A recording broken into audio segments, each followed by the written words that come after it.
الحمد للہ رب العالمین والصلاة والسلام علی سید المرسلین وعلی آلہ وصحبہ اجمعین۔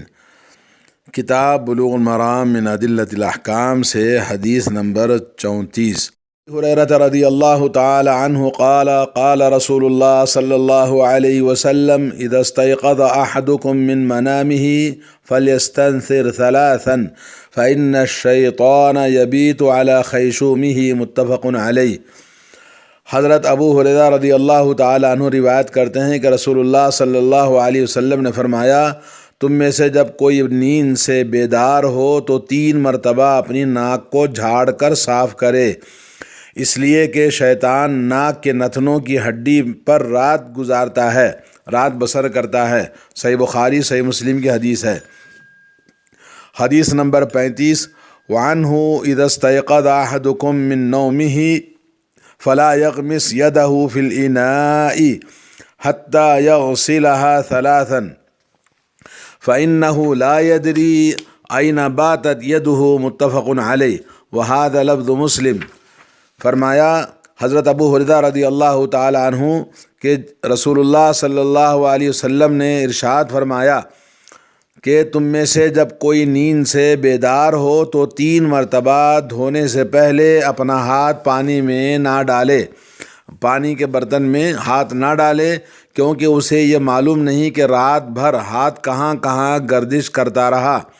اور کسی چیز کو چھوتا اور مس کرتا رہا، اس لیے پہلے 3 مرتبہ ہاتھ دھوئیں، اس کے بعد برتن میں پانی میں ہاتھ ڈالیں۔ صحیح بخاری صحیح مسلم اور مذکورہ بالا حدیث صحیح مسلم کے الفاظ ہیں۔ حدیث میں فلا یغمس یعنی ہاتھ داخل نہ کرے پانی والے برتن میں۔ امام شافعی رحمۃ اللہ علیہ اور اکثر علماء کے نزدیک یہ حکم استحباب پر مبنی ہے، مگر امام احمد رحمہ اللہ نے اسے واجب قرار دیتے ہیں، اور جمہور کی رائے ہی اقرب الی الصواب ہے۔ البتہ جب اسے یقین حاصل ہو جائے کہ اس کا ہاتھ نجاست و گندگی سے آلودہ ہوا ہے تو ہاتھ کا دھونا ضروری لازم ہے، نیز مقدمات وضو میں سے ہے۔ حاصل کلام یہ کہ حدیث مذکور میں لفظ فی الاناء اس پر دلالت کرتا ہے کہ جو شخص شب و روز میں جس وقت نیند سے اٹھے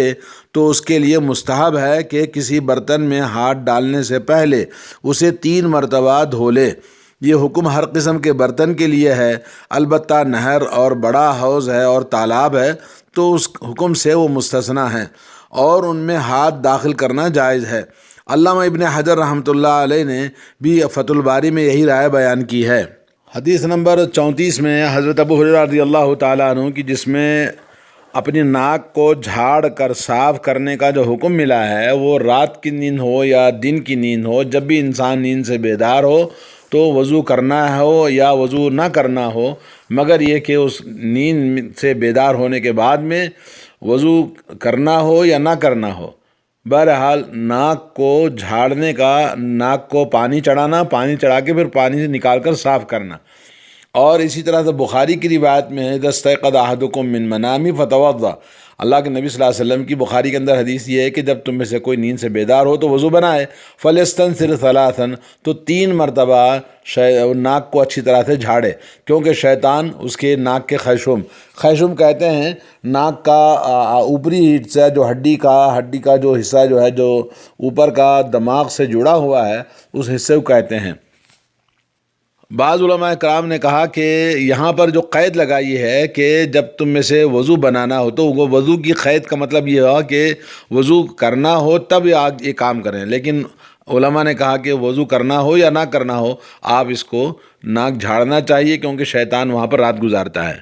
وضو کی قید لگائیں گے تو وضو کی صفت میں یہ چیز اللہ کے نبی صلی اللہ علیہ وسلم سے بہت سارے صحابہ کرام نے بھی روایت کی ہے۔ حضرت عبداللہ بن زید بن عاصم، حضرت عثمان، حضرت عبداللہ بن عمر بن العاص، اور اس میں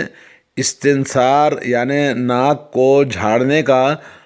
پوری طرح سے وضو نبی علیہ الصلوۃ والسلام کے وضو کی صفت میں اس کو بیان کیا ہے، اور یہ چیز ثابت ہے، اور اس کا حکم یہ وجوب پر دلالت کرتا ہے، جیسا کہ بعض لوگوں نے اس کو واجب کہا مذہب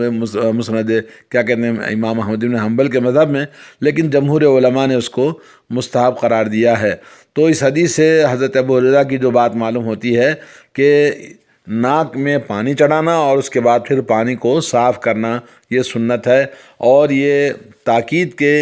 چاہے وہ نیند سے بیدار ہونے کے بعد وضو کرنے کا ارادہ ہو یا وضو کرنے کا نہ ہو، لیکن یہ کہ ناک کو جھاڑنا سنت ہے جی۔ دوسری حدیث جس میں اللہ کے نبی صلی اللہ علیہ وسلم نے حکم دیا کہ جب نیند سے بیدار ہوں تو اپنے ہاتھ کو برتن میں نہ ڈالیں یہاں تک کہ 3 مرتبہ دھو لیں۔ ہاتھ سے مراد ہتھیلی والا حصہ، پونچھے تک جو اوپر کا حصہ ہوتا ہے، اور یہ برتن میں داخل کرنے سے پہلے اس کو اچھی طرح سے پہلے دھو لینا چاہیے، اور جب آدمی وضو کا ارادہ کرے۔ اور اسی طرح سے یہ کہا گیا کہ ہاتھ کہاں گزارتا ہے، یعنی ہاتھ حالت نیند میں آدمی کہاں کہاں اپنی شرمگاہ چھوئے گا، کوئی گندگی ہاتھ کو لگے گی تو ممکن ہے وہ پانی میں ہاتھ ڈال کر وضو بنائے گا تو پانی گندا ہو جائے گا۔ اس لیے اللہ کے نبی صلی اللہ علیہ وسلم نے اس کو 3 مرتبہ پہلے دھونا، پھر اس کے بعد پانی میں ہاتھ ڈال کر آپ وضو بنا سکتے ہیں۔ اب یہ بیدار ہونے کے بعد میں پانی برتن میں ہاتھ نہ ڈالنے کی جو بات بتائی گئی ہے، یہ حکم حرمت کے لیے ہے یا کراہت کے لیے ہے؟ تو اس میں 2 قول ہیں علماء کے۔ پہلی بات یہ کہ یہ اللہ کے نبی صلی اللہ علیہ وسلم نے اس کو حرام قرار دیا پانی میں ہاتھ ڈالنا۔ پانی میں اگر کوئی ہاتھ ڈالتا ہے، دھوتا ہے تو گنہگار ہوگا، اس لیے مذہب حنابلہ میں اس کو واجب قرار دیا ہے۔ اور اس لیے بھی کہ نبی کریم صلی اللہ علیہ وسلم کا جب حکم ہے تو حکم یہ حرمت کے لیے ہے۔ ایک اور حدیث میں اللہ کے نبی نے فرمایا وَمَا نَهِيتُكُمْ عَنْهُ فَاجْتَنِبُوهُ، جب میں تمہیں کسی چیز سے منع کروں تو پوری طرح سے باز آ جاؤ۔ اور دوسرا قول یہ ہے کہ بھئی یہ نہیں جو اللہ کے نبی سے آئی ہے یہ کراہت کے لیے ہے۔ یہ جمہور علماء کا مذہب ہے کہ اس میں جائز ہے کہ یہ کراہت کے لیے ہے کہ آدمی احتیاط کرے، بہتر ہے۔ اور اس کے لیے دلیل یہ ہے کہ اللہ تعالیٰ کا قول ہے اذا قمتم الى الصلاة فاغسلوا وجوہکم، اللہ تعالیٰ نے جو حکم دیا کہ یہاں پر وضو کا حکم ہے، اور چہرے کا دھونے کا سب سے پہلے اسلام میں وضو کے جو فرائض ہیں اس کا حکم ہے، تو اس میں ہاتھ اگر گناہ کہیں گے تو پھر وہ ہاتھ کا دھونا ضروری ہو جائے گا۔ لیکن اللہ نے یہاں پر حکم دیا ہے کہ اپنے چہرے کو دھوئیں، تو مطلب یہ کہ ہاتھ دھونے کا حکم نہیں ہے، تو آیت عموم پر دلالت کرتی ہے، اسی لیے اس میں کوئی گناہ نہیں اگر کوئی آدمی ڈال دے۔ دوسری بات یہ کہ نبی کریم صلی اللہ علیہ وسلم نے فرمایا فَإِنَّهُ لَا يَدْرِي أَيْنَ بَاتَتْ يَدُهُ، وہ نہیں جانتا کہ اس کا ہاتھ کہاں کہاں گزرا تھا رات میں۔ تو یہ علت تھی کہ ممکن ہے کوئی نجاست چھو لے، تو ممکن ہے شک کی بنا پر یہ بات بتائی گئی ہے۔ اور اگر یقین اگر آدمی کو ہو جائے کہ اس کا ہاتھ اگر کہیں گندگی کو نہیں چھویا ہے اور صاف ستھرا ہے تو پھر اس میں کوئی حرج نہیں ہے۔ اور اس کا فائدہ دوسرا یہ ہے کہ حدیث دلالت کرتی ہے یہ رات کی نیند پر، کیونکہ نبی علیہ الصلوۃ والسلام نے فرمایا اَيْنَ بَاتَتْ يَدُهُ، باتت کے معنی بیتوتا اس نیند کو کہتے ہیں جو رات میں آدمی سو جاتا ہے اور پھر نیند صبح میں بیدار ہوتا ہے۔ اور وہ انسان جس کو برتن میں وضو بنانا ہے تو اس کو ہاتھ ڈالنے سے پہلے یہ حکم اللہ کے نبی صلی اللہ علیہ وسلم نے بتایا ہے۔ اور اس حدیث میں ایک فائدہ یہ ہے کہ نبی علیہ الصلوۃ والسلام نے اَيْنَ بَاتَتْ يَدُهُ، اس کا ہاتھ کہاں رات گزارا پتہ نہیں ہے چلتا ہے، تو اس میں یہ کنایا اس بات کی دلالت کرتا ہے کہ کہنے میں آدمی کنایہ سے کہہ دے جس سے سامنے والا سمجھ جائے، تاکہ اخلاق کا تقاضا ہے کہ اللہ کے نبی صلی اللہ علیہ وسلم نے صراحت نہیں فرمائی تو آدمی سمجھ جاتا ہے۔ جیسے کہ دوسرے علماء نے بتایا کہ یہ حجاز کے لوگ، یعنی جہاں پانی کی قلت ہوتی ہے تو وہ لوگ پانی کی قلت کی وجہ سے پتھر سے استنجا کرتے ہیں، اور وہاں پتھر سے استنجا کرنے کے بعد میں پھر جب رات میں سوتے ہیں تو ممکن ہے پسینے اور یہ کسی وجہ سے اس کا ہاتھ بدبو یا کسی بھی گندی چیزیں میں ہاتھ اس کا رات جا سکتا ہے۔ اس لیے اللہ کے نبی صلی اللہ علیہ وسلم نے صراحت کے بغیر اشارے میں، تو یہ قرآن کریم کا اور سنت کا ادب ہے کہ اس طرح سے اشارے اور کنائے میں تعلیم دی جاتی ہے کبھی کبھی، تاکہ آدمی سمجھ جائے، اور یہ سمجھنے کی چیز ہے۔ شیبہ میں ہے کہ حضرت قیس کہتے ہیں حضرت عبداللہ نے بتایا کفا بالمرء من الشقاء او من الخیبۃ، انسان کی بدبختی اور اس کی رسوائی کے لیے یہ کافی ہے کہ انسان رات گزارے وقد بال الشیطان فی اذنہ، کہ رات میں شیطان اس کے کان میں پیشاب کرتا ہے، فیصبح ولم یذکر اللہ، اور صبح کرے اور اللہ کا ذکر نہ کرے۔ یعنی آدمی جب سوئے اور صبح کا ذکر نہ کرے، مطلب یہ کہ نماز کو نہ جاگے اور اللہ کے ذکر نہ کرے، تو گویا وہ انسان بدبخت اور ناکام اور رسوا ہونے والا ہے جو صبح بیدار ہو کر اللہ تعالیٰ کے ذکر سے غافل ہوتا ہے تو شیطان اس کے کان میں پیشاب کرتا ہے۔ اور اسی طرح سے حضرت ابن عباس رضی اللہ تعالیٰ عنہما فرماتے ہیں قال رسول اللہ صلی اللہ علیہ وسلم اذا استيقظ احدكم من اللیل، جب رات میں کوئی آدمی تم میں سے بیدار ہو فلا يدخل يده في الاناء، تو برتن میں ہاتھ نہ ڈالے حتى يفرغ عليها مرتين، یہاں تک کہ اپنے اوپر پانی ہاتھ پر ڈالیں 2 مرتبہ یا 3 مرتبہ، فإن أحدكم لا يدري أين باتت يده، کہ اس لیے کہ آپ نہیں جانتے کہ آپ کا ہاتھ رات کہاں گزارا ہے۔ یہ ترمذی ابن ماجہ کی حدیث ہے، شیخ البانی نے اس کو صحیح قرار دیا۔ امام بخاری رحمۃ اللہ علیہ کہتے ہیں ادخل ابن عمر البراء ابن عازب يده في الطهور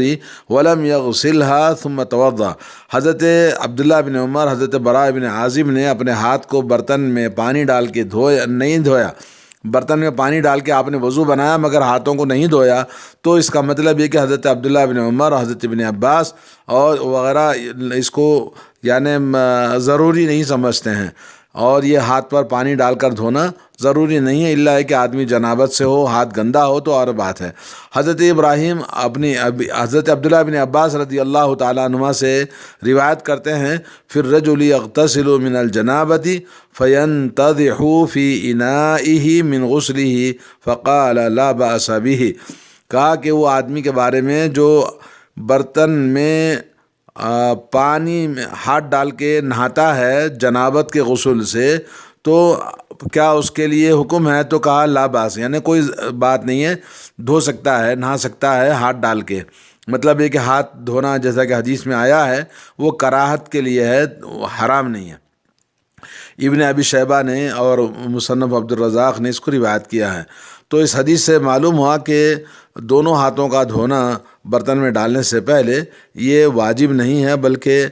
طہارت کے لیے اچھا ہے، ضروری ہے، تاکہ آدمی 2 مرتبہ یا 3 مرتبہ دھو لے، ہاتھ میں کوئی چیز لگی ہوئی ہے تو شک نہ رہے۔